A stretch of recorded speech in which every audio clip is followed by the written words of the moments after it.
Alright, hello. So this is a Great by Choice chapter video reaction, not reaction, chapter video summary number 5. I think this is. So to start off with, in this one, it explores the 3 key dimensions of what it calls productive paranoia, which productive paranoia, this is so interesting because these two concepts are so contradicting when I think about them.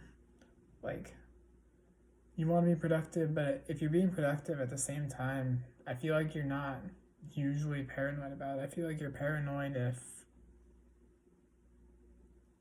you're just not doing anything. I think that's what I usually think about it.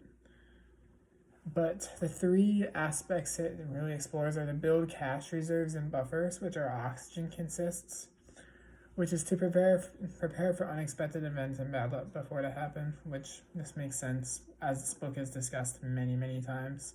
Life is uncontrollable. Life has some random risk, and you can't really control everything that happens to you, which it's hard to accept for some people, but I think it's just a part of life that we have to deal with. There's a bound risk, which is deathline risk, asymmetric risk, and uncontrollable risk, which there is a difference. Deathline, when I think of it, I think that's you're putting yourself at risk. And asymmetric risk is, this is like somewhere in the middle, I guess.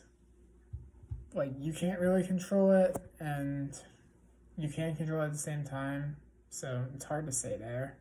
And an uncontrollable risk is basically it's all luck. It's all, you can't control it. Like, some things you just simply cannot avoid, you cannot control.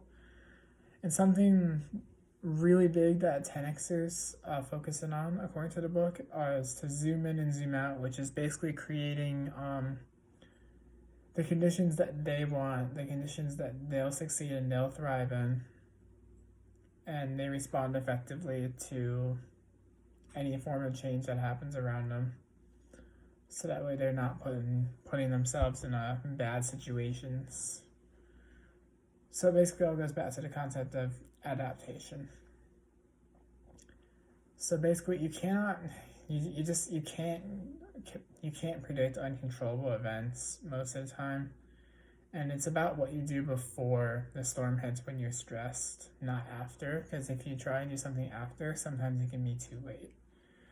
They also build buffers and shock absorbers to prepare themselves for the bad luck.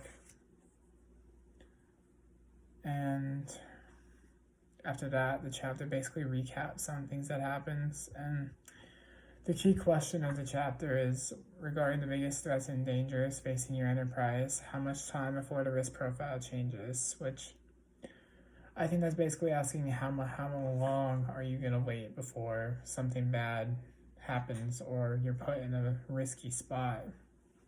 How long are you going to wait before you actually prepare in advance?